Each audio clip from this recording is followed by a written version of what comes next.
Depuis le 8 février dernier, les téléspectateurs de France 2 ont rendez-vous chaque mercredi pour découvrir des épisodes inédits de l'Abîme, la nouvelle série à suspense de la chaîne réalisée par François Havel. Et ce 22 février, le grand final de la fiction est déjà attendu.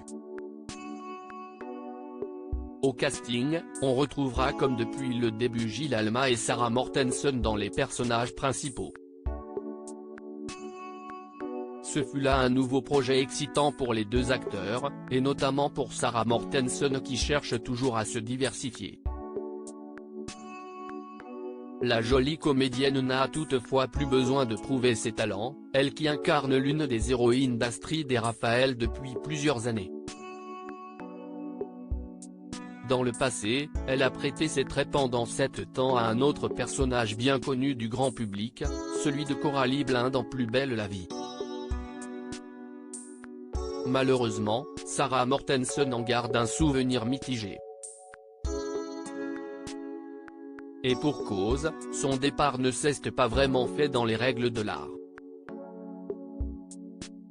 Bien au contraire, en juin 2019, l'actrice était prise de court par son éviction brutale de la série. Tu ne reviendras pas à Marseille. La raison selon elle ? Son emploi du temps qui devenait trop chargé au goût des scénaristes. J'ai beaucoup tourné dans d'autres fictions.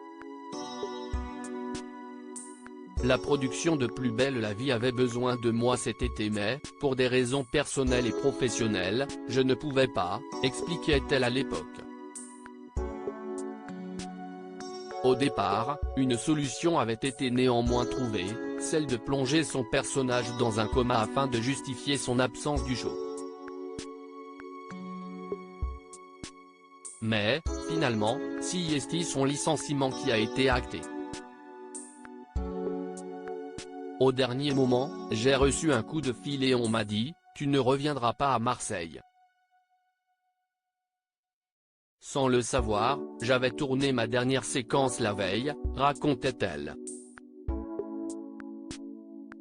Un gros coup dur pour Sarah Mortensen qui a malgré tout décidé d'en profiter pour aller de l'avant. J'ai envoyé un mail dans lequel j'explique que, contrainte et forcée mais la tête haute, je partais vers de nouvelles aventures. Après ces déclarations, le producteur de Plus belle la vie s'était à son tour confié sur sa décision d'évincer son actrice. Nous n'avions pas le choix. Je suis le premier déçu du départ de Sarah. On sait tout ce que Coralie et la famille Bommel doivent à Sarah. On avait conscience que ça allait être un problème, mais il n'y avait pas d'autre option, s'était-il défendu.